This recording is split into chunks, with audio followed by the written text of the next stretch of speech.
अतिशय चविष्ट गप्पा रंगलेल्या आहे. विठ्ठलजी, तुम्ही किचन मध्ये असता का नाही ऑर्किडच्या कधी? खरं मी किचन मध्ये नसतो, पण किचन मधूनच माझा प्रवास सुरू होतो. माझ्या वडिलांची सवय होती की रेस्टॉरंटला आले तर पहिलं टॉयलेटला जायचं आणि बघायचं टॉयलेट स्वच्छ आहे की नाही उपाहारगृहाचं. करेक्ट. मी तीच पद्धत, आधी टॉयलेटला जातो, किचन मध्ये येतो आणि मग बाहेर जेवण ठेवलंय ते बघतो. कारण जेवण हे डोळ्याने खाल्लं जातं, जिभेने कधी खाल्लं जात नाही. तुम्ही इतक्या ठिकाणी आता जात असाल प्रत्येक, आणि तुम्हाला दररोज मला वाटतं तुम्ही थोडं टेस्ट करून बरोबर जेवण आहे की नाही हे देखील चेक करत असाल. खरं तसं करावं लागत नाही, फीडबॅक फॉर्म असतो. अच्छा. आणि आमच्याकडे त्यासाठी मिस्ट्री गेस्ट नावाचा ठेवला असतो. अच्छा. तो मिस्ट्री गेस्ट कोण आहे आम्हाला किंवा मॅनेजमेंटला माहिती नसतं. प्रत्येक आठवड्यात 2दा मिस्ट्री गेस्ट जाऊन हॉटेलला बघून येतो आणि त्याबद्दल त्याला पैसे दिले जातात आणि त्या मिस्ट्री गेस्टवर आणि एक गेस्ट असतो. अच्छा. नाही तर मला सारखं वाटायचं की तुम्ही जर का इतके पदार्थ दररोज खाऊन टेस्ट करून बघायचं तर तुमचं पोट कसं बिघडत नाही. माझा नाही, कामतमध्ये खाल्ल्यावर कधीच नाही, ऑर्किडला खाल्ल्यावर तर कधीच नाही बिघडणार. आजपर्यंत गेली 72 वर्ष आमचे वडील हाच व्यवसाय करताय. मी जवळजवळ 50 वर्ष या व्यवसायात आहेत. पोट न बिघडायचं असेल तर विठ्ठल कामत. पोट न बिघडायचं असेल तर विठ्ठल कामत. टिंग टिंग टिंग टिंग टिंग. प्रशांतजी, पण हा प्रश्न तुम्हाला देखील जाऊ शकतो की आम्ही सारे खवय्येमध्ये मला आठवतं की मी पहिल्या एपिसोडला मी एक गेस्ट होतो आणि त्यावेळेची एक छोटीशी घटना विठ्ठलजी तुम्हाला सांगतो की मी त्यावेळेला खिमा पॅटीस बनवले. तर त्यावेळेला त्यांना मी प्लेट दिली आणि डिरेक्टरनी सांगितलं आता हे खाऊन बघा आणि वा म्हणा किंवा कसं वाटतं ते सांगा. मग दिग्दर्शकाला विचारलं हे मी खाल्लंच पाहिजे का?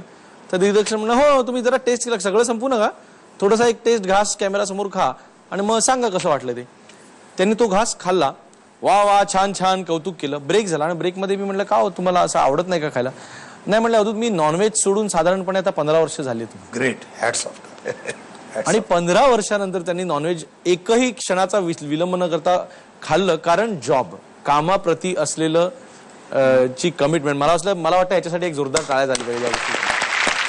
एवढी कमिटमेंट कामाबरोबर मी बघितली.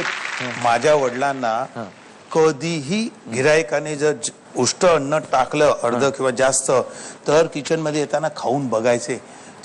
तो स्वभाव मी माझ्या मुलांमध्ये आहे की जर गिरायकाला आवडलं नाही तर ते उष्ट अन्न आम्ही खातो. मला पुण्यात एका बाईने विचारलं, अहो तुम्ही उष्ट अन्न खाता ते तसं कसं काय? म्हटलं माझ्या देवाचा तो प्रसाद आहे आम्हाला, आणि ते महत्वाचं असतं. मला याच्या देवाचा तो प्रसाद आहे. नाही तर मग खवय्येमध्ये मात्र तुमचं सारखं इतर म्हणजे दर वेळेला बनणाऱ्या गोष्टी खाऊन पोट वगैरे बिघडल्याचं काय? नाही, पोट बिघडत नाही, कारण मी ते खातो ना, ऍक्च्युअली खरं जे खातो ना ते गृहिणीने बनवून आणलेलं मी खातो. आणि कुठलीही गृहिणी बनवताना अप्रतिम बनवते, स्वतःच्या हाताला तिच्या चव असते आणि घरीच बनवलेलं असतं.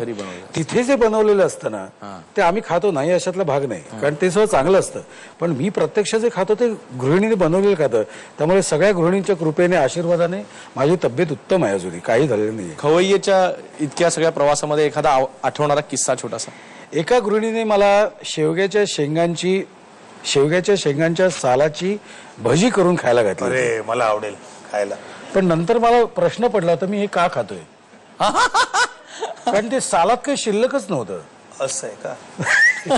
पण म्हणजे काहीही होऊ शकतं. नाही, पण खरं सांगतो, शेवग्याच्या शेंगा जर नियमित खाला तर आपल्याला कॅन्सर प्रोलॉंग होतो, कॅन्सर होण्याचं भय नसतं. आता जर तशी भजी असेल तर असं काहीतरी काढलं पाहिजे, कारण शेवटी रिड्यूस, रियूज आणि रिसायकल. तर जर सालामध्ये एवढा दम असेल तर शेवग्यात किती दम? मला खाण्यापिण्याच्या गप्पा नक्की चालू राहतील. तोपर्यंत मी तुमच्यासाठी कॉफी आणतो आणि तुम्ही कॉफीचे घोट घेत असताना आमचा बँड तुमच्यासाठी काहीतरी स्पेशल रेसिपी तयार केली त्यांनी, ती ऐकवेल. ओके. आम्ही म्हणजे तुम्ही आम्ही करे जन वेळ तोंडाची बाय दमलेंना खाता बिता पाण्यासाठी. वारे वारे खवय्ये, वारे वारे खवय्ये, वारे वारे खवय्ये, वारे वारे खवय्ये.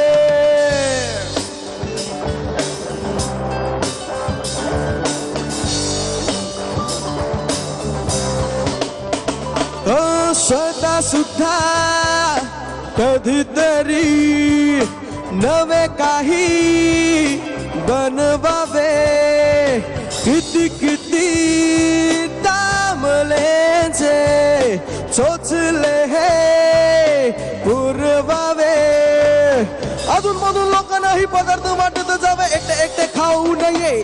वारे वारे खवय्ये, वारे वारे खवय्ये, वारे वारे खवय्ये, वारे वारे खवय्ये.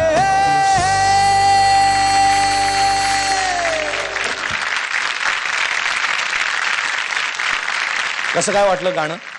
मस्त मस्त. आमचं जसराज आणि बँडचं म्हणजे एकंदरीत कौतुक अँकर पेक्षा नक्कीच जास्त असतं सगळ्यांना. तुम्हाला कसं वाटलं गाणं? खवय्यावरती गाणं. विठ्ठलजी एक फार मोठे कलाकार पण आहेत, म्हणजे त्यांना काय काय कला येतात. खवय्येगिरीची एक कला आहे, मग बनवण्याची एक कला आहे, त्याशिवाय गाणं आम्हाला माहिती बनवणं आहे. जेवण लोकांना नाही. हे असं बोलण्याची कला आहे. शेरो शायरीचे भयंकर शौक आहे तुम्हाला. एखादा शेर, एक शेर सांगा ना. आग लगी है इस घर में अब बचा ही क्या है, आग लगी है इस घर में अब बचा ही क्या है. माशाल्लाह, और यदि बच गया मैं तो समझ लो जला ही क्या है. क्या बात है. अपनी कोशिशों का नतीजा है मुकद्दर अपना, अपनी कोशिशों का नतीजा है मुकद्दर अपना, वरना इन हाथों की लकीरों में रखा ही क्या क्या है. बात है, क्या बात है.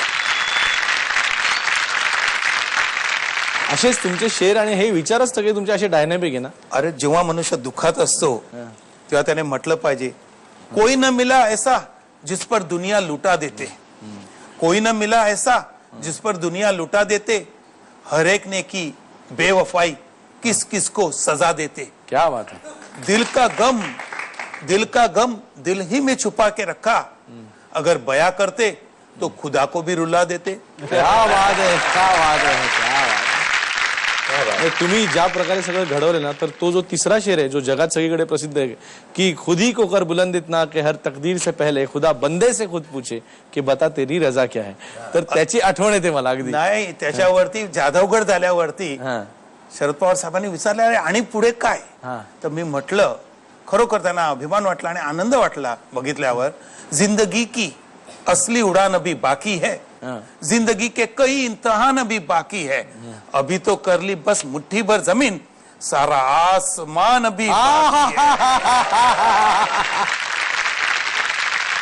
वा वा वा, क्या बात आहे. मला सांगा, याच्यानंतर आता जी तुमचं कौतुकास्पद जी गोष्ट आम्ही अभ्यासलेली आहे की ऑर्किड किंवा ही 5 स्टार्स आहे, पण तुम्ही जी छोटी छोटी रेस्टॉरंटची चेन केलेली आहे विठ्ठल कामत, तर ती खरी खूप चॅलेंजिंग गोष्ट आहे की किती आता संख्या किती आहे त्याची? पुष्कळ आहे, मोजायची नाही. मोजली ना का मग आणि वाढवायची वाटत नाही, त्यामुळे वाढवत राहायची. आगे बढो. ते माझ्या लहानपणीची कविता, एक तुतारी द्या मज आणून फुंकी नती मी स्वप्राण्याने, तसा तो सांबार दारूपेक्षा जास्त सांबार विकला पाहिजे. नाही प्रश्न. पण ह्या प्रवासामध्ये म्हणजे स्पेशली त्या छोट्या चेन्स जे बनवले त्याच्यामध्ये फ्रँचायझी चोरीला गेली, कोणीतरी स्वतःच दुकान टाकलं, नंतर पाठी काढून टाकली, अशी काही उदाहरणं होतात का? आणि कामतच्या नावावर कोणतरी कमल किंवा कोणतरी गोविंदा कामत ना परविंदा कामत असं पुढे मागे सफिक्स प्रिफिक्स लावतो आणि त्यांच्यावरती केस चालू असते. प्रॉब्लेम काय होतो की भारतामध्ये जर केस केली तर तुमचे केस आणि हे केस गेल्याशिवाय त्याचा निकाल लागत नाही, त्यामुळे तोच एक मोठा प्रॉब्लेम असतो. प्रशांत, आता आजच्या कॉमेडी नटांकडे आल्यानंतर आजचं काय वाटतं एकंदरीत सिनारिओ बघून? एनर्जी खूप आहे, प्रचंड एनर्जी आहे, प्रचंड ऊर्जा आहे. रंगभूमीवर काम करण्यासाठी किंवा नाटकात काम करण्यासाठी जे मेन गोष्ट आहे, जी संहिता, नाट्य संहिता, ती आज वीक पडते. पाया जर उत्तम नसेल तर ती इमारत कधीही कोसळू शकते. तसंच नाटकाचं आहे, तुमचा पाया हा आमचा नाट्य संहिता हा पाया आहे, स्क्रिप्ट. म्हणून परत जुने नाटकांचे स्क्रिप्ट आज येण्याचं कारण तेच आहे. एनिवे, आपण ऑडियन्स क्वेश्चन्स कडे जाऊया. तुमच्या मनात काही जर का प्रश्न असतील तर प्लीज तुम्ही विचारू शकता. मी प्रशांत नामलेजींना प्रश्न विचारतो. खवय्याचे बरेच भाग केलेत आपण, बरेचसे डिश चेक करून बघितलेत, चव बघितलेली आहे. आजपर्यंत एकही डिश साठी आपण नावं ठेवलेले नाहीये. नाव जर ठेवायचं असेल तर कधीतरी आम्हाला बोलवा. हा कसा आहे, हा धाडसी निर्णय होईल. कसं पण एकदाही तुम्हाला नाही, हो वहिनी नाही चांगला झाला असं? मी मगाशी सांगितल्याप्रमाणे मी जे खातो ते गृहिणीने बनवून आणलेलं खातो, त्यामुळे उत्तमच असतं ते. अच्छा. नाही, पण तुम्हाला एक गोष्ट खाण्यावरनं सांगतो, किती लोकांनी कचोरी नाव ऐकलंय? सगळ्यांनी. सगळ्यांनी. कचोरी खरी कचऱ्यापासून झालेली आहे. सांगतो कसं, खरं सांगतो. कारण कचोरी जी आहे, ऐका, गुजरात मध्ये जे गाठिया फरसाण आणि दुकानं होती ते आदल्या दिवशी सगळं राहिलेलं त्यांना बद्दू कचरो रही गयो त्या ती कचोरी થઈ गई. मी विठ्ठल कामत सरांना विचारते की झुणका भाकर सारखं गरिबांसाठी हॉटेल काढा ना. खरं सांगू का, तुम्ही सांगा कुठे काढायचं, तिथे मी येतो, त्याला कसं काढायची ती मदत करतो आणि रोज जेवायला तिथेच जातो, म्हणजे त्याला जास्त मदत होईल. आणि झुणका भाकर करण्यात माझा हातखंडा नाही आहे, माझा खाण्यात आहे. त्यामुळे त्यांचं मी म्हणणं असं तुमच्यावर आहे की येतो. गरिबांसाठी एखादं चेन ऑफ रेस्टॉरंट करायला पण पाहिजे. भारतात कुठेही जगामध्ये तुम्ही स्वस्त जर देऊ शकलात तर मस्त देऊ शकत नाहीत. Quantity and quality. त्यामुळे जर तुम्ही क्वांटिटी बनवत गेला तर ती क्वालिटी राहत नाही. नमस्कार, मी कामत सरांना विचारतो की तुम्ही मराठी माणसासाठी काय संदेश द्याल? मराठी माणसासाठी एवढंच सांगेन की आपल्याला कमी लेखू नको. मराठी कित्येक मराठी लोक जे पुढे गेलेत त्यांच्याकडे बघून काही शिका. आपलं जे मन आहे हे पॅराशूट प्रमाणे ओपन ठेवा, म्हणजे त्या गोष्टी आपल्याला शिकता येतील. आणि रोज नवीन 5 इंग्लिश शब्द डिक्शनरी बघून शिकत जा. जे चांगले बोलतात, आज इथे तिघे बसले आहेत आम्ही, आमच्या प्रमाणे काही जे चांगलं वाटलं तसं मधुमक्षी जसं घेते खेचून तसं घ्या. आणि कधी स्वतःला शाबासकी द्यायला विसरू नका. माझ्याने होणार नाही असं म्हणण्यापेक्षा माझ्याने हे होईल नक्की असं म्हणा आणि करा. तर पुढच्या वेळी मराठी मनुष्य इथे बसला असेल आणि आम्ही तिथे बघत असू आपल्यासाठी. क्या बात. मी प्रशांत सरांना विचारते की तुम्ही एका दिवसात 5 प्रयोग करण्यात यशस्वी झालात, तर आता ह्याच्या पुढे तुम्ही एका दिवसात 10 प्रयोग करण्यात यशस्वी व्हाल का? आम्ही तुमच्या बरोबर आहोत. नाही, आता प्रॉब्लेम असा आहे की 3 तासाचं नाटक म्हटलं तर एका दिवसात जास्तीत जास्त न झोपता 8 प्रयोग होऊ शकतात. 8 प्रयोग होतील, फार फार तर 10 होणार नाही. पण मला असं वाटतं की ते जे 5 प्रयोग केले होते ना, ते मराठी नाटक युनिक आहे. मराठी नाटक काहीतरी वेगळेपणा आहे त्यात. तरुणाईचं या मराठी नाटकाकडे, माझ्याकडे नाही, मराठी नाटकाकडे लक्ष वेधण्यासाठी तो केलेला प्रयत्न होता, ज्या प्रयत्नात मी डेफिनेटली यशस्वी झालो. त्यामुळे परत आता 10 प्रयोगाची गरज नाही मला वाटत करायची. बरं, मला एक सांगा, तुमचं बऱ्याच राजकारण्यांशी तुमचं चांगलं एकदम जमलेलं असतं म्हणजे, आणि सर्व पक्षात तुमचा वावर असतो म्हणजे. तर हे म्हणजे नुसतं याच्यामध्ये इंटरेस्ट आहे, मैत्री आहे का इन्व्हेस्टमेंट्स पण आहेत? फार चांगला प्रश्न विचारला. माझा पक्ष मित्र पक्ष हा माझा मित्र. राजकारणी जे माझ्याबरोबर असतात ते त्यांचा मनाचा एक जे काही अडचण किंवा जे काही मनाचा विरंगुळा म्हणून मला भेटतात, त्याच्यानंतर कधीच भेटत नाही. आणि मला जर बँका इन्व्हेस्टमेंट करायला देत असतील तर तुला जी कोणी काही इन्व्हेस्टमेंटची कल्पना दिली आहे ती त्यांनी घ्यायला हरकत नाही. बँका पाहिजे तेवढ्या पैसे येतात, तुम्हाला कशाला कोणाकडे जायला पाहिजे? If you have credibility the bank will follow you. You don't have to follow the bank. Correct. People who have no credibility, they will go where there are no bank, but there are bankers, and those bankers are invisible banker. माझा visible banker आहे. मी कधी कोणी माझ्याकडे कुठलाही राजकारणी आजपर्यंत कुठल्याही फुकट याची अपेक्षा केली नाही. त्यांना मनापासून वाटतं की विठ्ठल कामत बरोबर बसावा, शेर शायरी, गप्पा आणि कोई लौटा दे मेरे बिते हुए दिन, त्यासाठी माझ्याकडे येतात. माझ्यासारखा मनुष्य जगात मिळणं कठीण आहे का?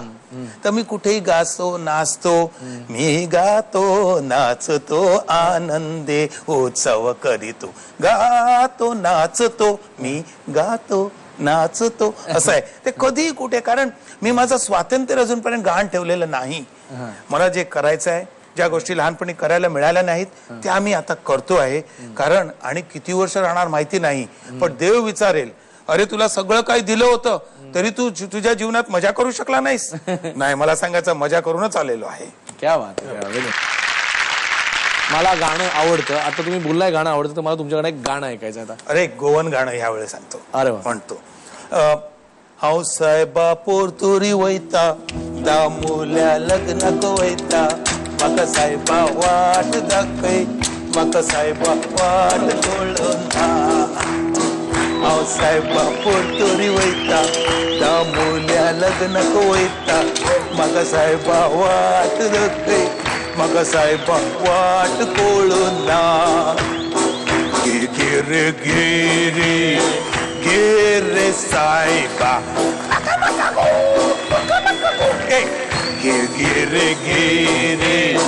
गे रे साहेबा प्यार में सोना नहीं